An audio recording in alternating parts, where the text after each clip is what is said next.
comentar con Lilian estos encuentros.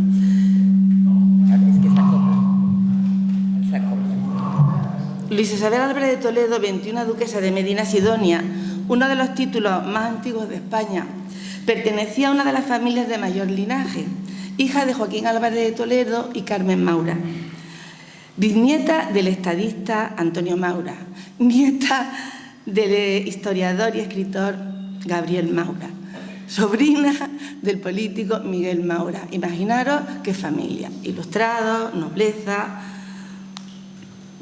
Recibió, entre otros, el título oficial de duquesa de Medina Sidonia, uno de los títulos nobiliarios más antiguos de España, tras la muerte de su padre en 1955. Ostentó la jefatura de las casas de Medina Sidonia, Villafranca del Bierzo y Los Vélez. Y no sigo, porque lo que quiero apuntar es que, sin embargo, sus ideales democráticos y republicanos y su abierta disidencia frente al franquismo le valieron el sobrenombre de Duquesa Roja.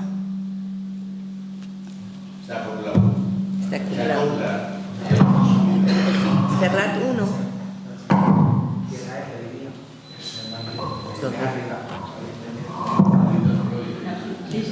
Vale, ¿vamos? ¿Ahora sí?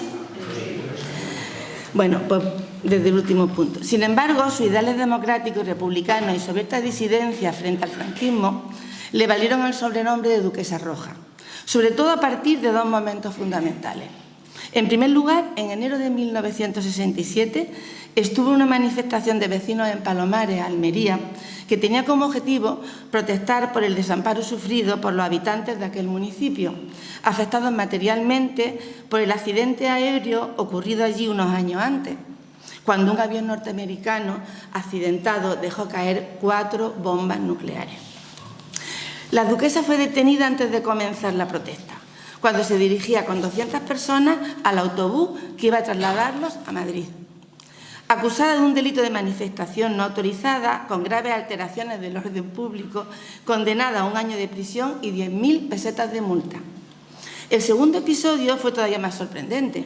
Lo constituyó la publicación de su novela La Huelga. Publicada en París por la editorial Ebro en 1967, la obra desarrollaba el tema de un imaginario conflicto a principios del siglo XX entre obreros y patronos de Sanlúcar de Barrameda, Cádiz, motivado por la subida de los paupérrimos salarios de los trabajadores. Con objeto de impedir la huelga anunciada, los patronos recurren a las autoridades de forma fraudulenta. El caso fue denunciado al Tribunal de Orden Público. Tras un largo proceso con recursos interpuestos por la Fiscalía y por la Defensa, la sentencia final del Tribunal Supremo indicaba, entre otras cosas, esto es parte de la sentencia: es imputable a la procesada el delito de injuria, pues dado el hecho, aunque fuera imaginario, sus personajes tienen una realidad nominalmente determinada en aquel tiempo y lugar.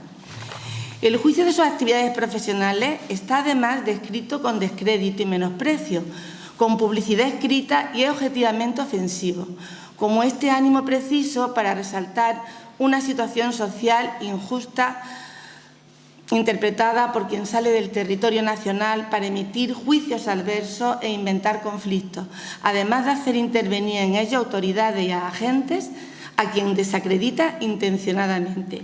Este texto apareció en La Vanguardia el 25 de abril del año 70. De este modo, por el delito de injurias a una clase determinada del Estado, se condenó a la acusada a 1 mes y a 1 día de arresto y a una multa de 3.000 pesetas. Para entonces la duquesa se había exiliado a Francia. Desde entonces prosiguió con su campaña en contra de la dictadura hasta su regreso en 1976.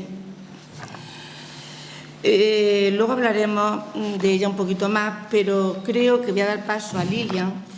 Con sumo gusto voy a dar paso a la persona que mejor nos puede comentar esta obra.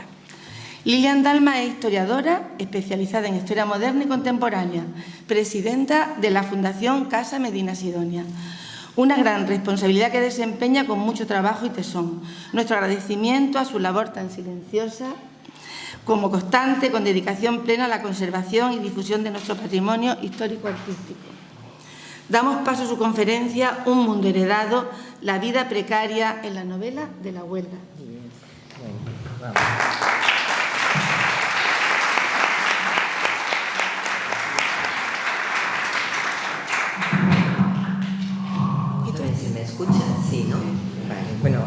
buenas tardes al delegado de Cultura. Muchísimas gracias, Esperanza, por la presentación y por esa introducción a la vida, a la vida novelada de Luisa Isabel Álvarez de Toledo. Has dicho algunas cosas que yo también me voy a apuntar para que las personas que no la conocieron o que no conocieron esos hechos en aquel momento se pongan en el contexto de por qué se escribe La huelga y por qué Isabel ejerce una narrativa en aquel momento de índole profundamente social y sobre todo denunciando la situaciones determinadas en España. Isabel escribe una trilogía de que forma parte La huelga, La base y La cacería. Son dos lugares, uno en Rota, que es la base, La huelga, que se sitúa en un pueblo de Andalucía occidental, y La cacería, que se sitúa en Madrid. Por todas las novelas fue procesada. En fin, yo me gustaría que luego tuviéramos un debate, o que me hicieran alguna pregunta que quizás les pueda interesar. Lamentablemente falta gente joven aquí. La gente joven no sabe que hace 60, 70 años cómo era la Sanlúcar, cómo era Andalucía y cómo era España. Y yo creo que desconocen el libro y desconocen otros libros que también hablan de esas situaciones concretas. Pero bueno, es lo que hay. Bueno, yo titulé mi conferencia Un mundo heredado, la vida precaria, la novela de Luisa Isabel Álvarez de Toledo. Una vida precaria, precaria en todos los sentidos, desde el punto de vista filosófico, desde la precariedad puramente intelectual, cultural, económica, social y política, por supuesto. Y ahí pues eso se engloba en toda la sociedad y todos los sectores sociales. Luisa Isabel, como bien ha dicho Esperanza, nace en Estoril. Su padre fue el 20 duque de Medina Sidonia, Joaquín Álvarez de Toledo y Maura, y su madre fue Carmen Maura, hija de Gabriel, nieta de Antonio Maura, el político. La madre Isabel, Carmen Maura, ejerció una profunda influencia en Isabel, que eso se trasladará también a su quehacer literario. Fue bautizada por la prensa extranjera como la Duquesa Roja por defender los ideales democráticos y por su abierta disidencia frente al franquismo. Padeció la cárcel por ponerse al frente de la manifestación de los vecinos de Palomares, como ya nos ha contado Esperanza, reclamando justicia por los daños sufridos por el accidente ocurrido el 17 de enero de 1966, cuando un avión nodriza y un avión que portaba 4 bombas nucleares en pleno vuelo, al repostar uno con el otro, pues perdieron las bombas, causando un enorme destrozo, tanto a nivel material como físico en Palomares. Todavía hoy los familiares tienen que acudir a los hospitales para que les controlen todo lo que padecieron, ¿no?, a nivel de cáncer y otras enfermedades degenerativas. Hoy todavía la tierra de Palomares está contaminada. No se solventó, a pesar de que se luchó. Lo único que consiguieron la gente de Palomares y de Villaricos fue que le instalaran una planta potabilizadora y poco más. Todavía hoy la tierra de Palomares está contaminada. En fin, ahí lo dejo para las autoridades españolas y las autoridades americanas.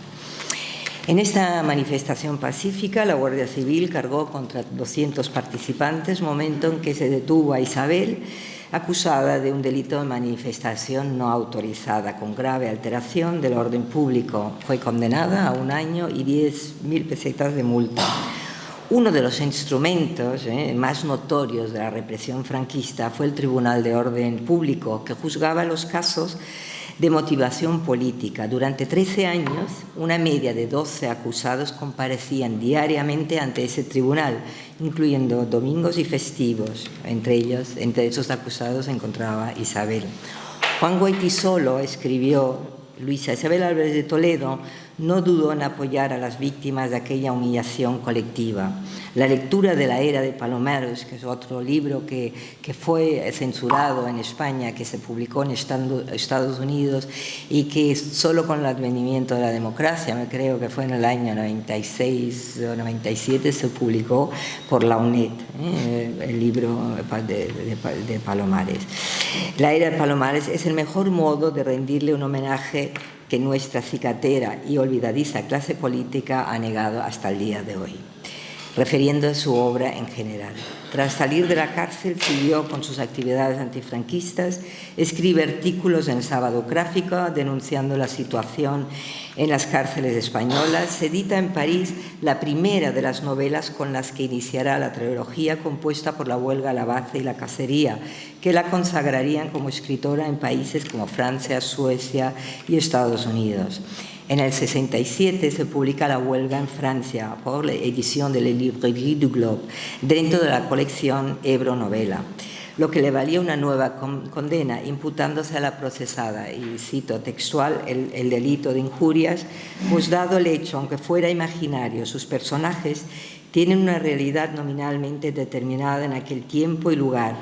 El juicio de sus actividades profesionales se refiere al juez que sale en la novela.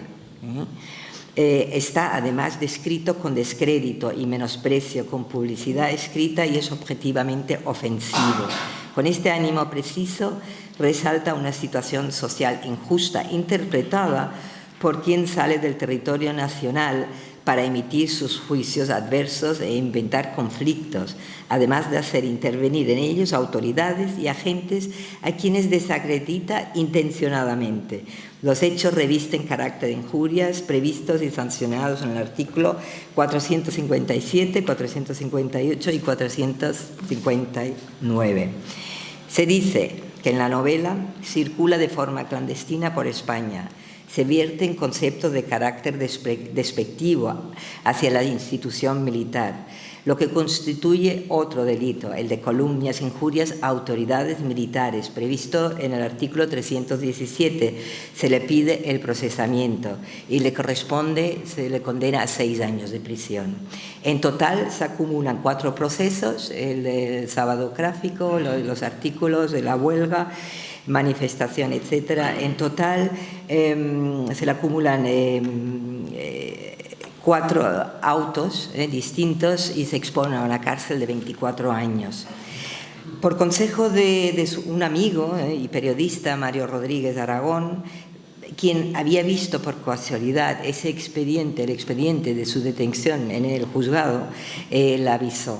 Aquella misma noche Isabel sale un 5 de abril de 1970, sale por la frontera del País Vasco y no volverá hasta 1976.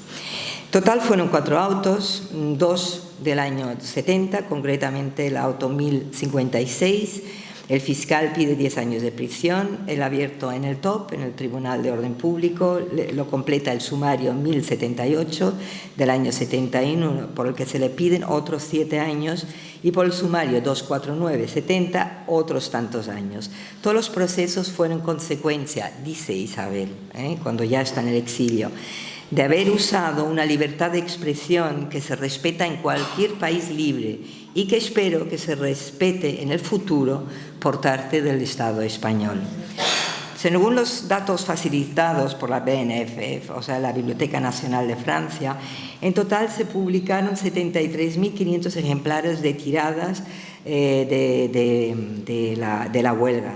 4.500, una tirada 5.000, 30.000, 20.000, 33.000, sin contar con las ediciones en otros idiomas, como el ruso, escandinavo, rumano, etc. La novela publicada en Francia formó parte de la literatura hispanoamericana y antifranquista que empezaba a publicarse a partir de los años 50.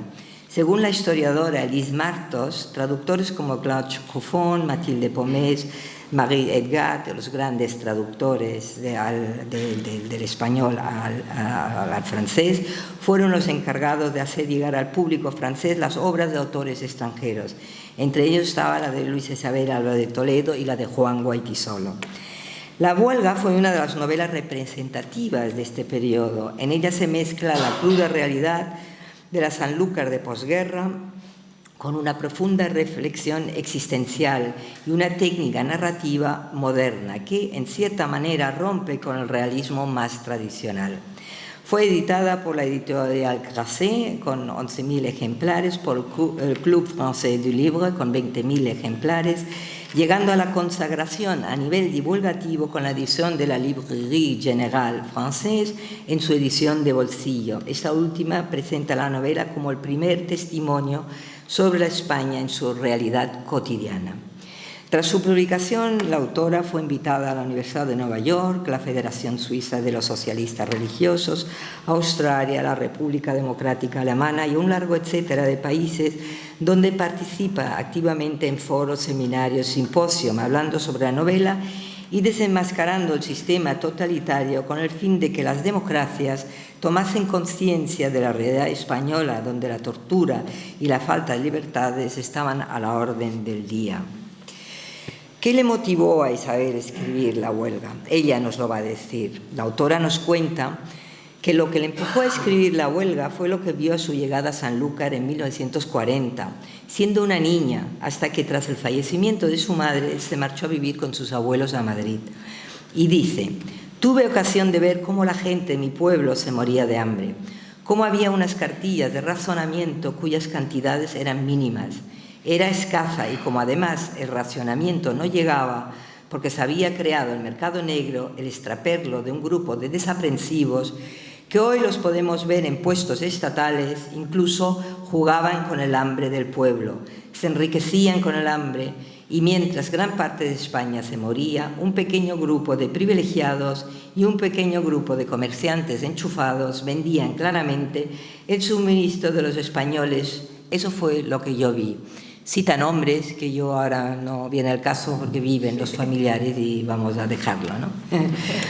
Cuando en el 55 vuelve a Sanlúcar, se encuentra en una situación de extrema precariedad en el campo, donde un obrero eventual cobraba 18 pesetas diarias y un capataz 22, sin seguridad social, y donde, dice Isabel, por ser rojo y reclamar estar de alta en la seguridad social, el patrono se permitía el lujo de denunciarle.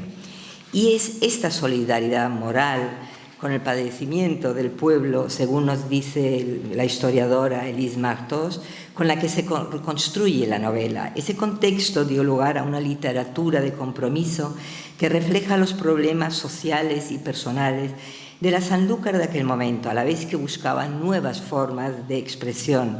En aquel periodo, no lo olvidemos, el 44% de la tierra estaba en manos del 0,7% de las explotaciones, donde el gran propietario sembraba cereales o lo dedicaba a la caza sin dar trabajo a nadie.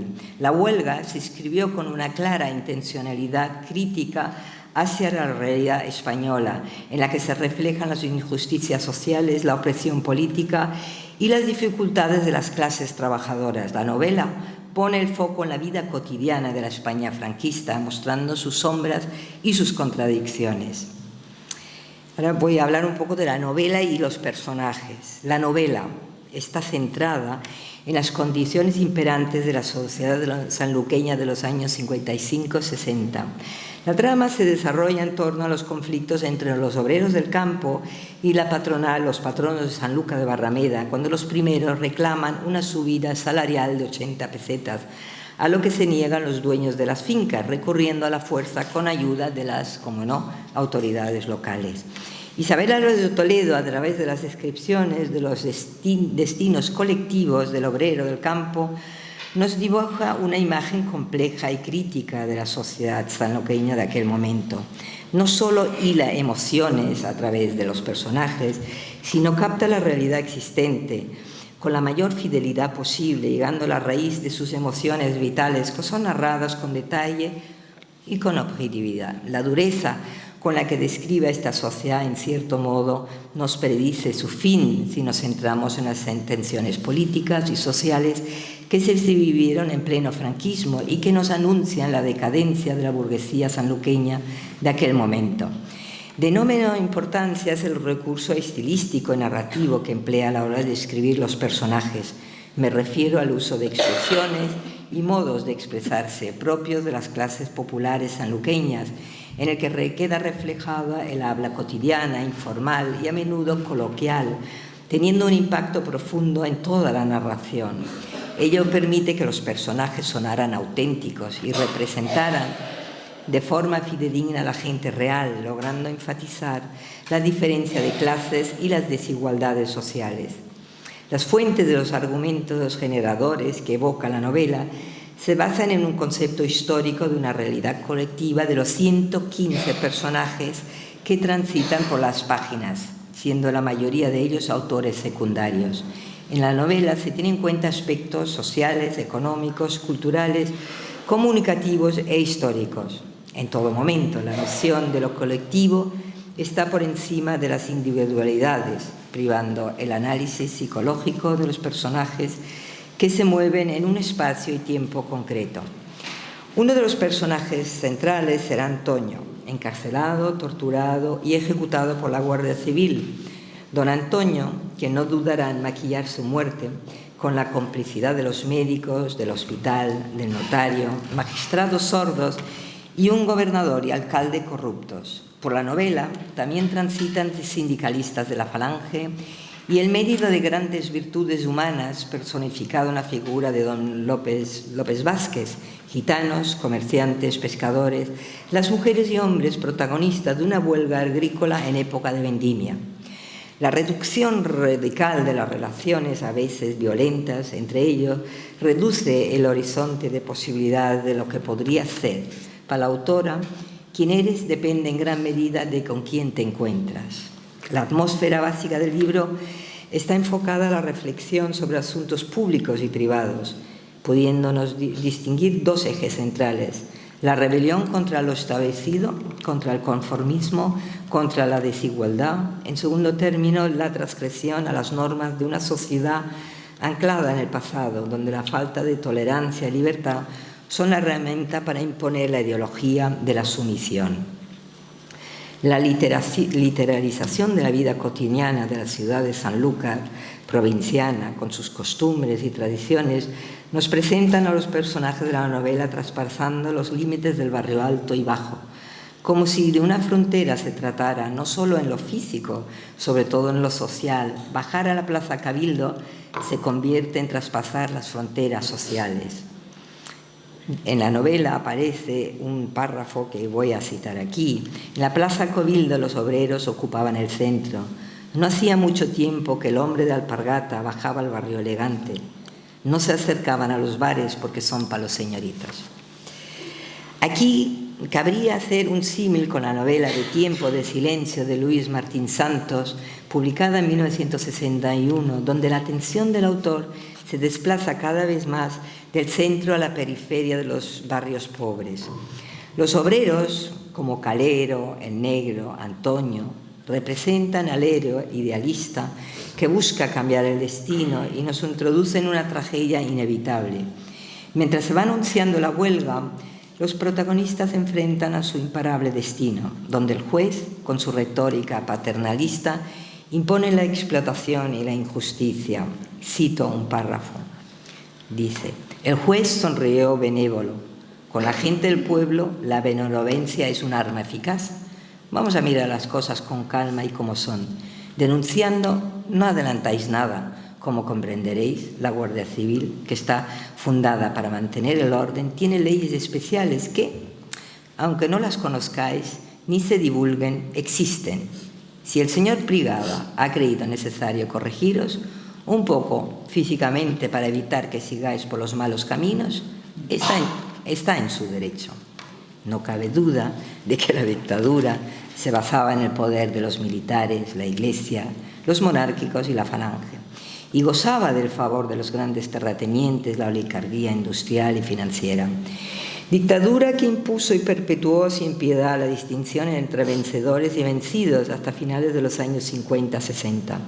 El pobre religioso, representado por el cura don Demetrio, empeñado en que no se pongan películas que ofendan la fe cristiana, traslada su moral a una sociedad anclada en el tiempo y a un espacio que queda reducido a la ciudad de Sanlúcar, lo que nos sumerge en un mundo estancado, en un mismo discurso ideológico. Los señoritos que nos describe la autora pueden en algún momento tener piedad de sus inferiores, pero jamás compasión, ya que la piedad se ejerce desde lo alto, desde la condescendencia. La compasión es una respuesta íntima, como muy bien nos señala el filósofo Juan Carlos Melick.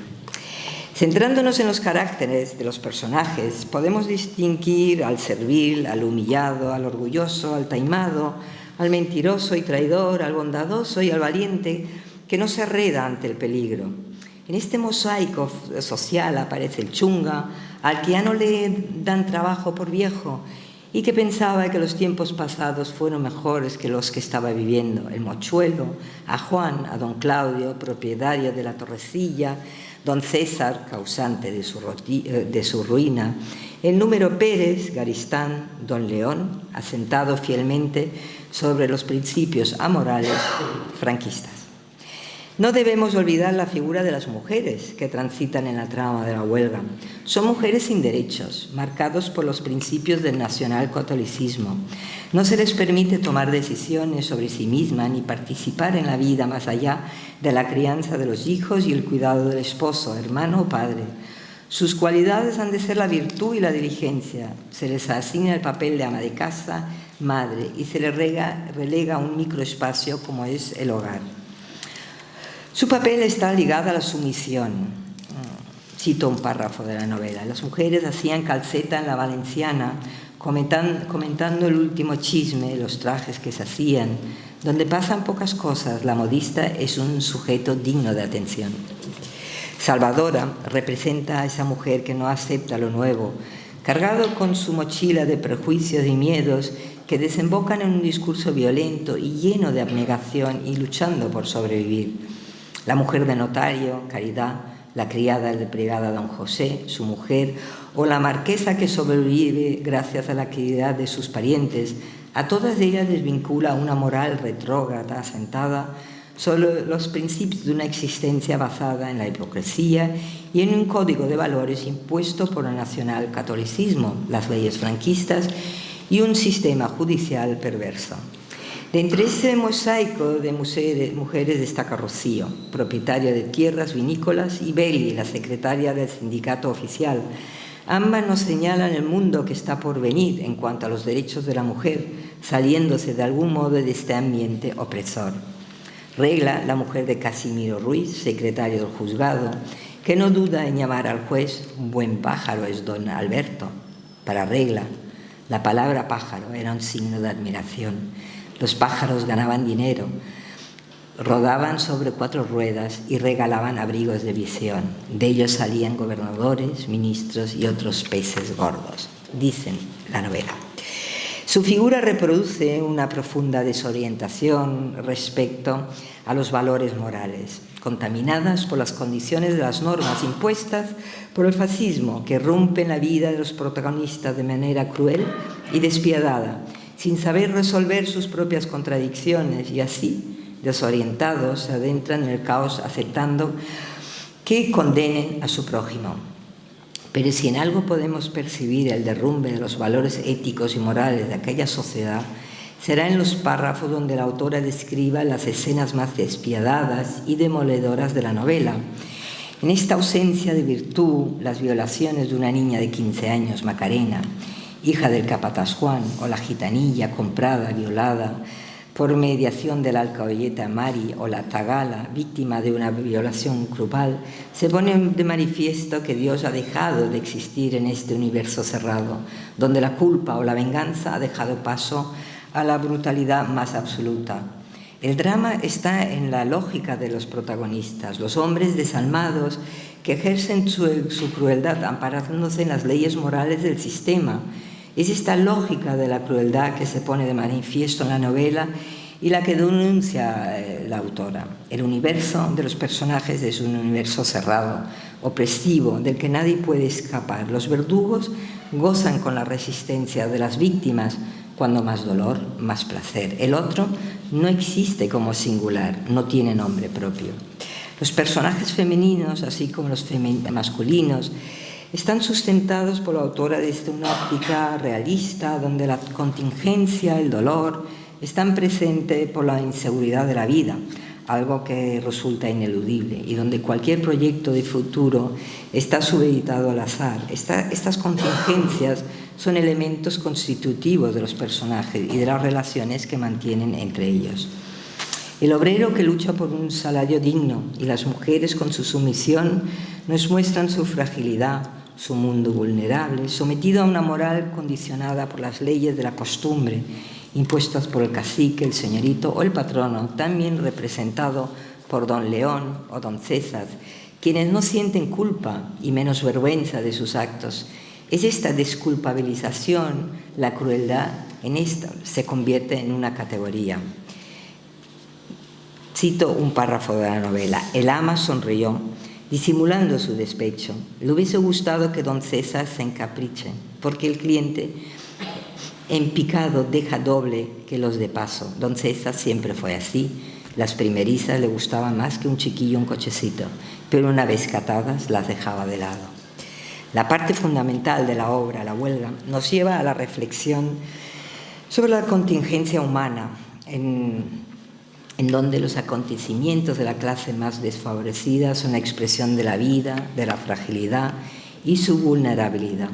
El dolor en la novela va más allá de lo físico, es un dolor existencial que provoca miedo, sufrimiento y desasosiego.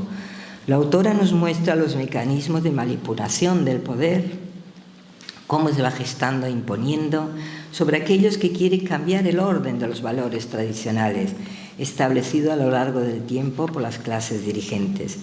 Luis Abel ha leído bien a los clásicos y a los filósofos, donde Sócrates, Platón o Kant le permiten dar argumentos necesarios para entender los mecanismos de la moral moderna, con sus valores específicos en un mundo de desdicha en el cual impera la violencia y la represión.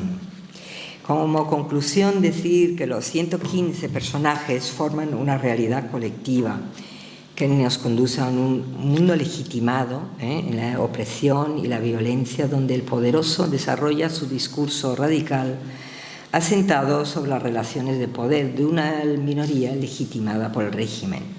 Luis Abel nos presenta al obrero desde su propia ambigüedad, dentro de un escenario en el cual recorre un camino con la idea clara, libertad y justicia social, que la ha de llevar a la dignidad, dando trascendencia y sentido a sus vidas. En este escenario, la novela desarrolla un pensamiento que traslada al lector al núcleo de la ley moral, cambiante y legitimadora de los hechos que transcurren en Sanlúcar con motivo de una huelga protagonizada por los obreros que debían ir a la viña durante la cosecha de la uva, pero que se niegan hasta no haber logrado que se le pague los 80 pesetas de salario que reclaman. La libertad y la justicia en la novela tienen por base el reconocimiento de la dignidad intrínseca y de los derechos iguales e inalienables de todos los miembros de una comunidad humana. Por el contrario, están los señoritos, los padronos y los representantes de la autoridad, asentados sobre la firme decisión de acabar con el movimiento obrero y sus reivindicaciones. Los hombres y mujeres de este estrato social, salvo algunas excepciones, se nos revelan en toda su crudeza y, en consecuencia, transmiten su autoridad que dicta cómo ha de vivir el prójimo, al que no dejan escapar de su relativa verdad, que es terrorífica y supone el fin de toda ética. Son los egoístas, los egocéntricos, los ególatras los que perturban la imagen de Sanlúcar. A menudo se presentan como dictadores, autócratas y narcisistas que elevan el egoísmo a sistema y símbolo de poder, como don León y don César. Sanlúcar es un microcosmos donde transcurre una vida insegura, al margen de la ley, que interpreta el mundo al margen de toda verdad trascendente, donde nadie es inocente. Es por ello que el espíritu de la novela, La huelga, ha de inscribirse en la narrativa que contrarrestó el discurso propagandístico oficial con imágenes alternativas, subversivas de la realidad española. No olvidemos que frente al franquismo se impuso la literatura como lugar de memoria, lo que nos hace reflexionar sobre el pasado y que se convierte en historia, sobre todo para aquellos que no vivimos estos acontecimientos y que el tiempo ha transformado. Ya no quedan testigos, pero subsisten los lugares como la Plaza Cabildo, el Barrio Alto, Bajo de Guía. No obstante, este pasado de alguna manera sigue estando presente. Recordar para no olvidar y reconciliarse con el pasado sientan las bases de la cultura del recuerdo. Recordar adquiere así una función terapéutica, purificadora, limpiadora. No es un fin y un propósito en sí mismo, sino un paso intermedio importante e ineludible. Como última reflexión, quiero hacer una llamada de atención sobre el silencio impuesto a los escritos de Luisa Isabel. Tras acogerse al Real Decreto Ley de Amnistía el 30 de julio de 1976 y volver del exilio para instalarse en Sanlúcar con el propósito de reconstruir el legado familiar y catalogar el archivo histórico, fue excluida por los círculos oficiales del nuevo régimen. Su obra leída en los institutos franceses, universidades americanas, en España, por el contrario, fue condenada al ostracismo hasta el día de hoy. Pocas son las editoriales que se han interesado en volver a publicar obras como La huelga, La base o La cacería. 3 relatos que tienen como referente la sociedad española desde comienzo de los años 60 hacia inicio de los 70 del siglo pasado. Pero a pesar del boom que hubo en los años 80, tras la muerte del dictador, de reimprimir las novelas de la disidencia, la de Luisa Isabel no figura en esta lista. Lo que me lleva a pensar que la importancia de determinadas obras se mide por el silencio atronador que se les impone. Esto es, que el duda cabe, el caso de La huelga. Muchísimas gracias por su atención.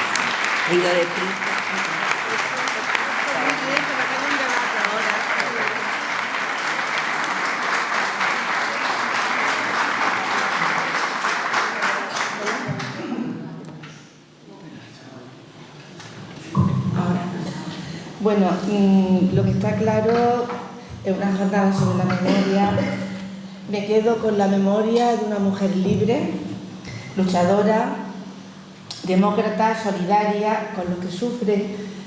José Antonio Viejo me pasó, y se lo agradeceré siempre, una entrevista que le hacen en el Ateneo Iberoamericano en París, y le preguntan que, bueno, que por qué le llaman roja, y ella contesta que de colores que no sabe, pero que no le importan los colores. Y en esa conferencia le preguntaron por qué escribió La huelga, y ella contesta que esa pregunta va más allá. ¿Qué diablo hace una duquesa de parte del pueblo? Y dice, ¿por qué no? Y entonces relata el motivo por lo que ella escribe La huelga. ¿Se os parece? Voy a poner un poquito, porque a mí esa parte de esa mujer joven, ya la conocí ya cuando tenía sus 50, el 80 y pico, ¿qué edad tendría Isabel? Isabel tendría 49 años. 49 años, 50, y ya estaba ya tocada por el trabajo, económicamente estaba ya muy desgastada. Y entonces escucharla aquí joven, ideológicamente potente, con una voz totalmente...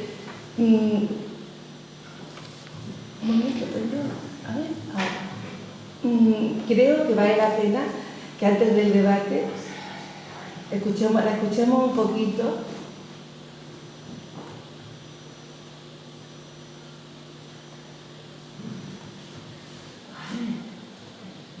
Nancy, por el ratón. Ah, por el ratón, vale. Lo estaba haciendo. Ahora. De comerciantes enchufados vendían claramente el suministro de los españoles. Esto no pilla.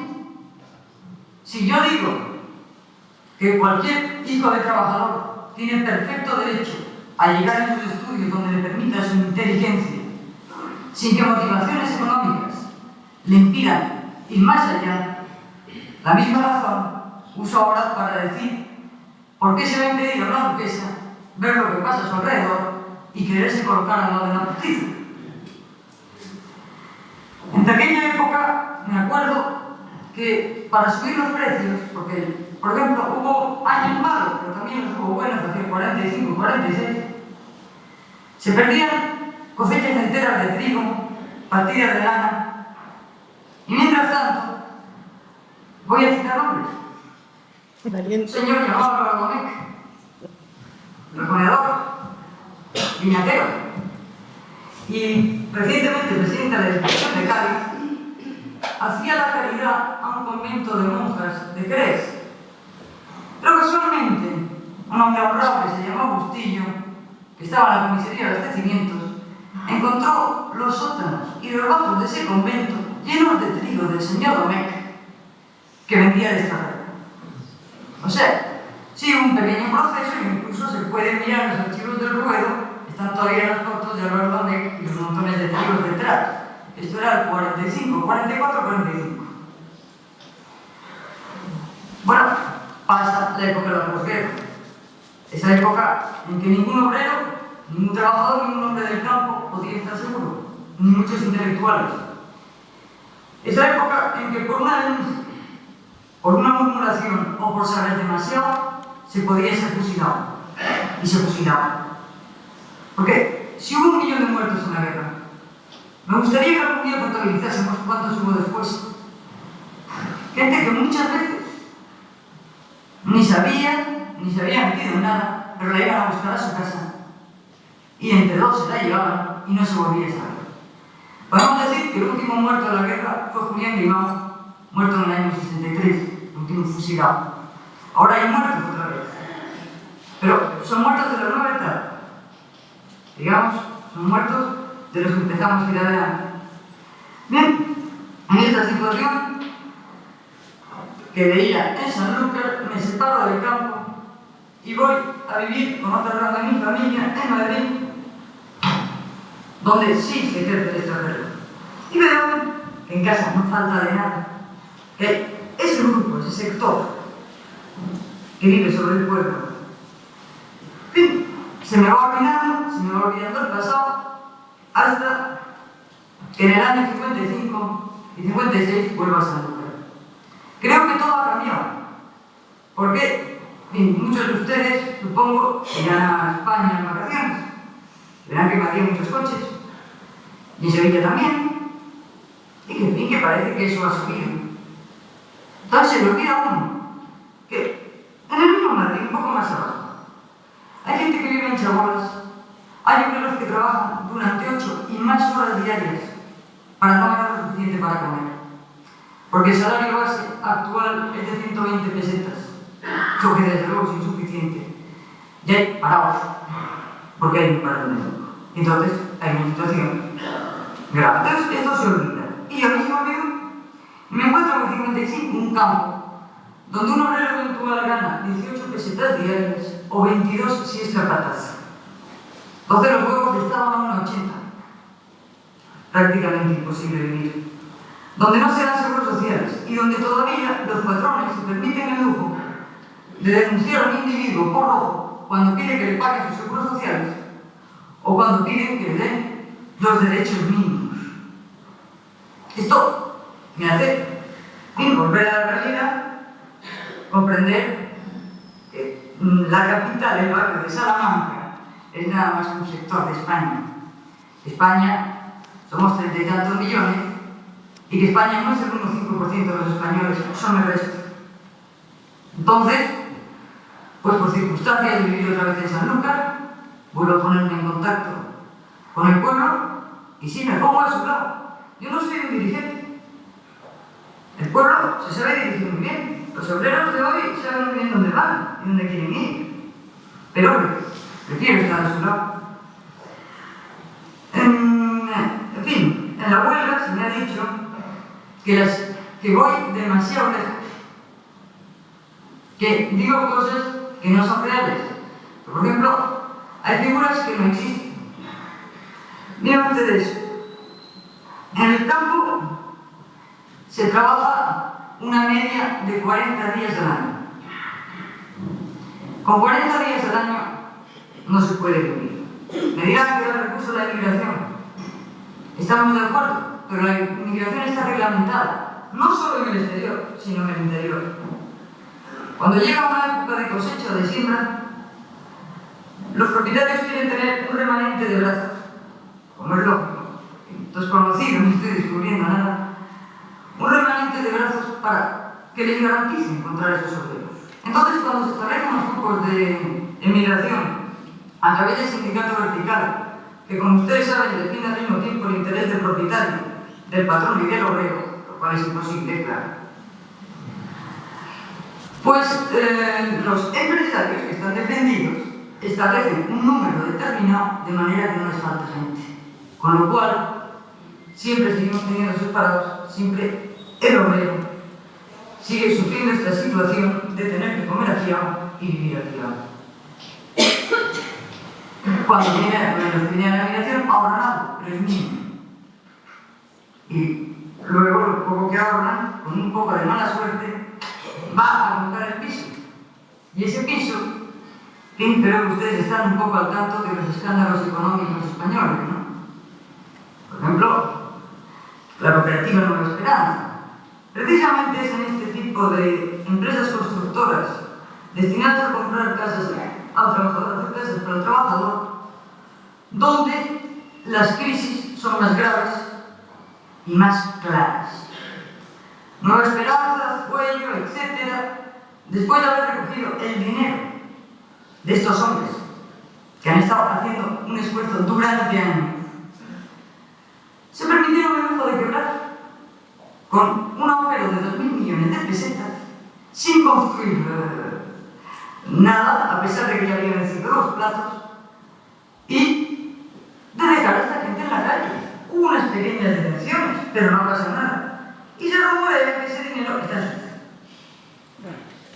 Era por recordarla, y además recordarla tan joven, tan potente. Potente fue hasta el final. Ya, pero aquí verás, yo esta voz ya me parece maravillosa. Yo la veo joven. Claro, era la misma línea de allí y todos los problemas posteriores. Es que Isabel siempre siguió denunciando situaciones de injusticia o de opresión o de corrupción. Este fue su delito a lo largo de su vida, por eso no se le reedita. Es una autora conocida fuera de este país y no se le conoce en su propio país, ¿no? Entonces, bueno, la novela La huelga se leyó en los institutos, bueno, se sigue leyendo en Estados Unidos, en las universidades de Estados Unidos, porque es verdad que la novela, aunque se centra, es verdad, en Sanlúcar, se extrapola al resto, desde el punto de vista político, al resto del territorio nacional, ¿no? Hoy cuando oyes hablar a Isabel o cuando lees la novela, parece como ciencia ficción algunas cosas, pero otras cosas dices, bueno, pero es que hay patrones que se siguen repitiendo. De algún modo. Leer la novela a mí me movía del estómago todos los días. Y eso me lo movía porque sabía que era verdad. No, por supuesto. O sea, ella cuenta de ahí también muchos. Bueno, de hecho, hay gente que le dejó de hablar en Sanlúcar. Me acuerdo que una vez que nos quisimos ir a enseñar una bodega y no la dejaron entrar. La proscribieron y de hecho pues hay un sector de Sanlúcar que nunca le perdonó que escribiese la novela, ¿no? Y además era curioso porque cuando la juzgan la novela estaba prohibida en España, lo que pasa es que entraba de extranjeros, ¿vale? Y entonces el juez decía, bueno, pero es que en el expediente, ¿dónde está la novela? Y la novela había desaparecido del expediente cuando la fueron a juzgar, ¿no? Y bueno, y en Sanlúcar entró pues de forma clandestina y todo el mundo la leyó y mucha gente se sintió representada. Entonces ella lo decía, dice, yo no me refería a fulanita en concreto, sino a un personaje. Dice, y si se reconoce, debería estar él sentado aquí, ¿no? O sea, eso lo decía en el juicio, ¿no? Y bueno, era una mujer muy valiente. Hay mucha gente que la conoció. Sí, claro. Un turno de palabra, porque claro. Realmente tenerla en nuestra memoria hoy. Bueno, yo la conocí en el año 76 cuando volvió del exilio. Volvió del exilio en el año 76. Hola. Yo tenía unos 17 años más o menos. Y entonces ella cuando llega a Sanlúcar abre la puerta del palacio pues a toda la izquierda de Sanlúcar, y por allí desfilamos por todo el personal antifranquista de este pueblo. Yo a mí me hacía mucha ilusión conocerlo, porque claro, de oída la conocía, ¿no? Y a mí me dio mucha impresión cuando la conocí, porque de pronto me encuentro una mujer pequeñita, aparentemente muy frágil, que me dio la mano, un poco más de media sin mano, porque tenía mucha fuerza, y con una vitalidad increíble. Y a mí, nunca me he recordado siempre esa visión de ella, porque engañaba, tú la veías tan delgadita, tan aparente, ya digo, tan frágil, y después era una mujer con una fuerza cuando hablaba con ella, que yo no me acuerdo ni siquiera que hablé, porque con 17 años supongo que me preguntaría cómo me iban los estudios, ¿no? Pero yo me acuerdo que estaba el salón lleno de toda la oposición antifranquista de este pueblo. Allí nos encontramos todos, yo me encontré allí muchísima gente del Partido Comunista, anarquistas, yo que era de la Joven Guardia Roja, en fin, allí nos encontramos todo un grupo de gente, y ya digo, porque es que ella lo primero que hizo abrir las puertas de Palacio. Y además recuerdo, que pena que no está aquí hoy Cari, que allí cuando Saborido sale de la cárcel, después del proceso de 2001, vino a dar una charla a Sanlúcar, que Pepe no se acuerda también, y me acuerdo que entrábamos por la puerta de la Cuesta Belén, porque seguro que la puerta principal estaba vigilada por la Brigada Político-Social. Y Cari era la que estaba en la puerta y nos dejaba entrar de 4 en 4. Y me acuerdo en la sala de embajadores que tenía todo alrededor, tenía la butaca, aquello, pues, sí, no me acuerdo cuál era, pero estaba llena. Bueno, ahí estábamos, ¿no? Aquí yo creo que no nos detuvieron, pero no nos dio la gana, porque es que era imposible que estuviéramos allí tanta gente, aunque entráramos de 4 en 4 en Palacio. La verdad, fue la experiencia muchísima, porque yo creo que toda la gente de izquierda en aquellos momentos, que militábamos la izquierda antifranquista, creo que todos tenemos más o menos alguna experiencia de este tipo y algún encuentro con ella. Yo también quiero hacer esa manifestación también sobre ella, ¿no? Como yo no la conocí primero personalmente, la conocí a través de yo creo que fue la revista Interview, que la sacaron como la Duquesa Roja, metía en la cárcel, con las rejas, y yo digo, yo no me lo podía ni creer, una duquesa estuviera metida en una cárcel, y siempre que, digo yo, como me gustaría a mí conocer, cuando yo vivía en Valladolid, impensable que iba para que en Sanlúcar, nunca lo pensé, y claro, cuando yo me vengo a Sanlúcar, lo primero que era ver si podía conocerla, ¿no? Y sí la conocí, luego me acuerdo una vez que vinimos Manolo Domínguez y yo, habíamos hecho el grupo de maestros de adultos, habíamos hecho una historia de Sanlúcar, digamos, esa duquesa, a ver qué le parecía a ella. Y cuando llegamos la ley dice, tirarla, no vale para nada. Ya podéis tirar esto a la basura, que esto no vale para nada lo que habéis hecho, ¿verdad? Que fue muy... Y luego ya después tuvimos ya más contactos, ¿no? Hasta tomar café con ella, para mí me parecía increíble. Decía, uy, mi sueño se está cumpliendo en realidad, tocarla, estar con ella, en fin. Y tengo un libro que lo compré de segunda mano, y es curioso porque este libro entró clandestinamente. Es de un señor que se llama Alfonso Jiménez Miles, de mayo del 67, dice, incidente con la Guardia Fronteriza en Irún, el 14 de mayo. Curioso. Sí. Pues nada, ¿alguien quiere más?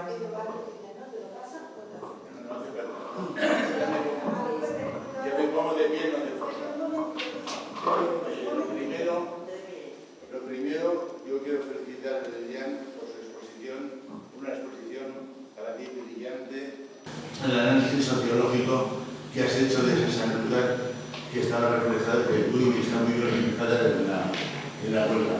Que quisiera apuntar con respecto a lo... Pepe, un momento, espera un momentito, Pepe. Con respecto a... Ahora te dejo hablar. Con respecto a lo que has dicho. Es que escritores como Isabel, ¿no? o Juan Goytisolo, que evidentemente... Juan Goytisolo afortunadamente se quedó en París. Por eso su obra sigue subsistiendo. Pero Isabel prefirió volver a Sanlúcar, creyendo que en primer lugar volvió por su archivo, ¿vale? por el legado familiar y por su tierra. Ella en el exilio añoraba muchísimo su tierra sanluqueña, pero es verdad que la relegaron al ostracismo desde el primer momento porque no siguió denunciando determinadas situaciones. Pero vuelvo a lo que quería decir. La novela, por ejemplo, no solo nos habla de personajes. Si queremos reconstruir la Sanlúcar desde el punto de vista físico, con sus calles, con su bajo de guía cuando llegan los pescadores y dejan ahí el pescado, Isabel hace también un collage de la Sanlúcar desde el punto de vista urbanístico. O sea, es historia, o sea, es un documento histórico esa novela. Ya no solo es un documento narrativo de cierta relevancia e importancia, sino que forma parte de la historia de una comunidad, de una ciudad y de una, en este caso, de una autonomía que es Andalucía, ¿no? Entonces, sería pues, deseable que se estudiase a Isabel en los colegios, por lo menos andaluces, ¿no? Pero bueno, eso es soñar, porque ya cada vez se estudia menos y cada vez los planes de estudios son más locos, ¿no? O sea, que no se profundiza en nada, todo es superficial. Y luego también es un documento para las nuevas generaciones. Las nuevas generaciones se creen que Sanlúcar siempre ha sido así, o que España siempre ha sido así, que siempre hemos tenido esa libertad para decir estupideces, porque si dices cosas profundas sigues existiendo la censura, por supuesto. Ahora, si dices mamarrachada y cuando más soez eres, más altavoz te dan, eso no hay ningún problema. Entonces, claro, novelas como esta rompen con ese discurso que sigue siendo oficial, ¿no?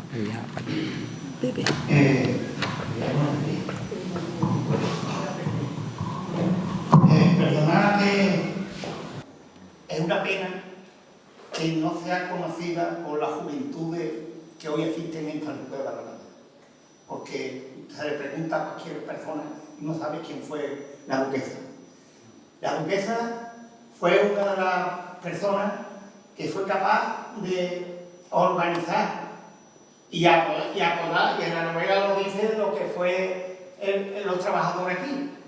Yo que hace muchos años que leí la novela y no recuerdo ahora mismo a las personas que ella definía como fulanito, pero con nombre cambiado.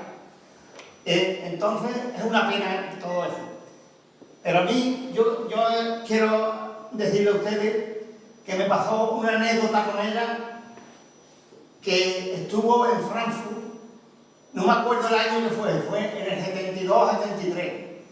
Se inauguró una sede del Partido Comunista allí en Frankfurt. Y habíamos muchos sanluqueños que fuimos a día de acto. Y cuando terminó el acto, pues nos fuimos a tomarnos una cervecita y una copita de vino. Y yo le llevé una botella de Orleans y Borbón, de aquí de Sanlúcar. Y me dice, hombre, con todos los vinos que hay en Sanlúcar, es que me han traído los Borbones, porque ella con los Borbones no quería dar.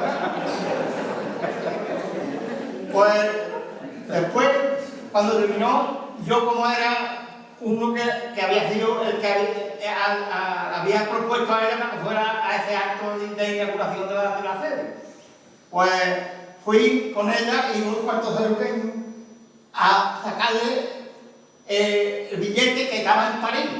Ella vivía en París en ese momento, claro, estaba lo que se ha comentado aquí. Pues fui y le saqué el billete.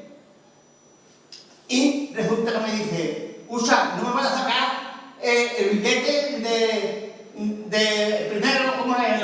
Primera clase. De primera clase. Digo, no, tú no dices que no. Y yo,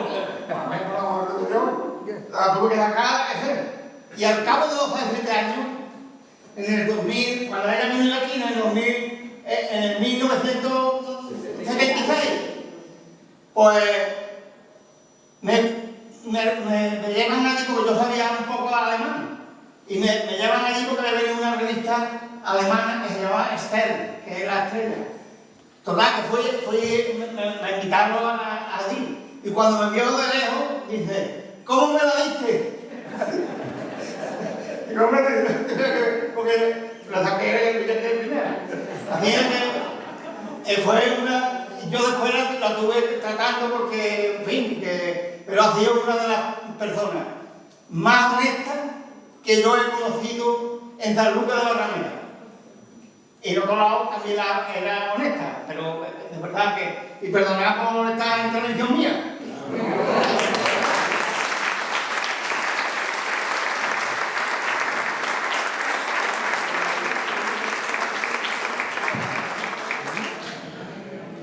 Bueno, y yo para terminar, si hay alguna palabra más, pues para terminar, recordarla como autora material de la catalogación del archivo histórico, que sin él sería imposible conocer nuestra historia. Rehabilitó el patrimonio de la Casa Medina Sidonia y fue su deseo que esa institución se convirtiera en el centro difusor de cultura. Esa memoria que quede de nosotros. Un día estuve en Sevilla viendo el Palacio de Dueñas, que está en manos de una empresa privada, la visita, y cuando vi en qué estado estaba, la entendí a ella.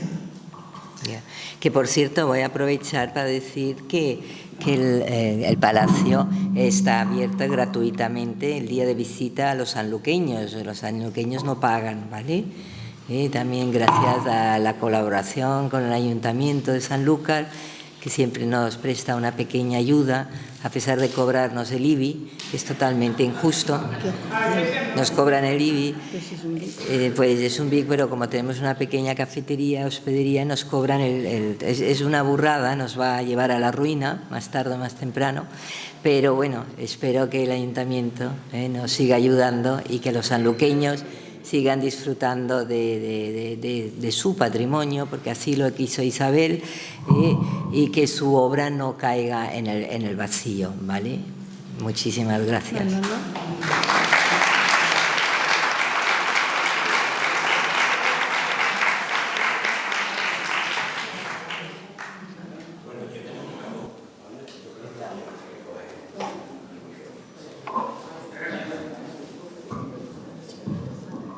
Bueno, pues un poco también comentar una experiencia que tuve con Isabel Álvarez de Toledo. Yo estaba estudiando, tenía 18 años, primero de magisterio, historia del arte. Nos propusieron cada uno hacer un trabajo de investigación sobre una iglesia de cada localidad, y yo pues lo hice sobre Santo Domingo, ¿no? Me fui a buscar documentación y es que no encontraba nada en absoluto. Lo que hablábamos el otro día ayer, de la carencia de publicaciones sobre San Lucas. Y bueno, pues yo lo que hice, me fui para el Palacio, hablé con Isabel. Bueno, yo con 18 años me quedé asustado de cómo me acogió, ¿no? Yo iba todos los sábados por las tardes, me costaba un trabajo enorme porque era el momento que yo jugaba al baloncesto, pero bueno, lo disfrutaba enormemente porque ella estaba, aún el archivo estaba sin catalogar y estaba con todos los legajos, trabajando sobre ello, y a mí me puso una mesita al lado y me sacó toda la documentación sobre la...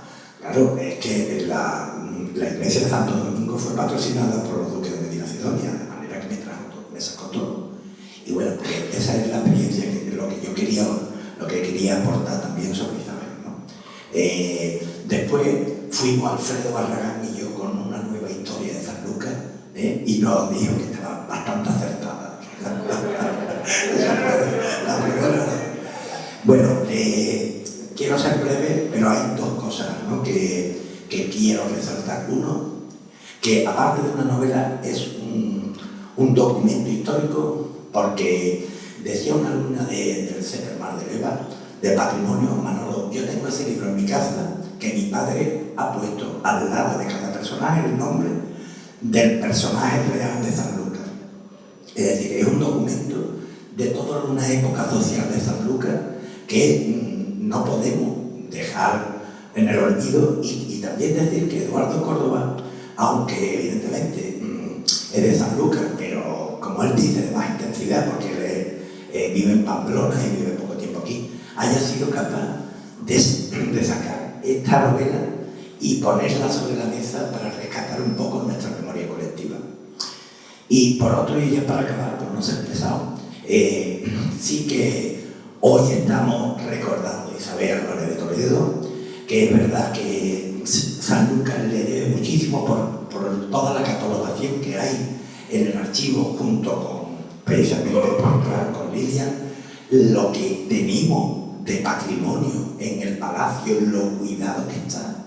Es decir, que yo recuerdo, como tú dices, en el 76, cuando llegó, que pasaba yo por allí, que yo pasaba una noche vieja con ella, en el que nos permitió entrar con tu hermano Alfredo.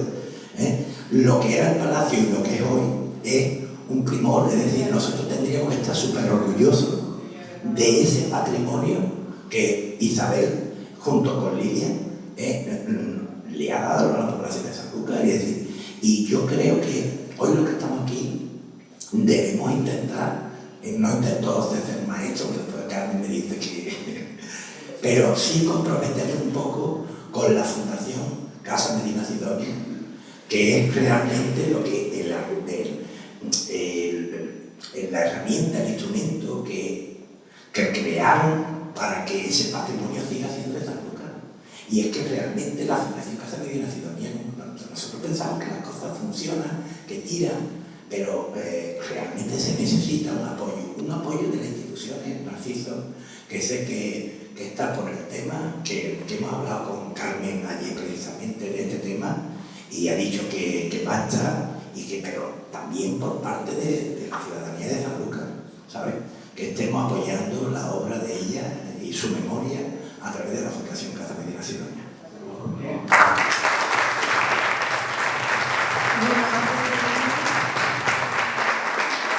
Gracias, Eduardo, porque sin ti estos ratitos de memoria no hubiesen sido posibles. Gracias, José Antonio Viejo. Gracias, Lilian. Y gracias, Manolo. Hemos pasado unos días con la memoria.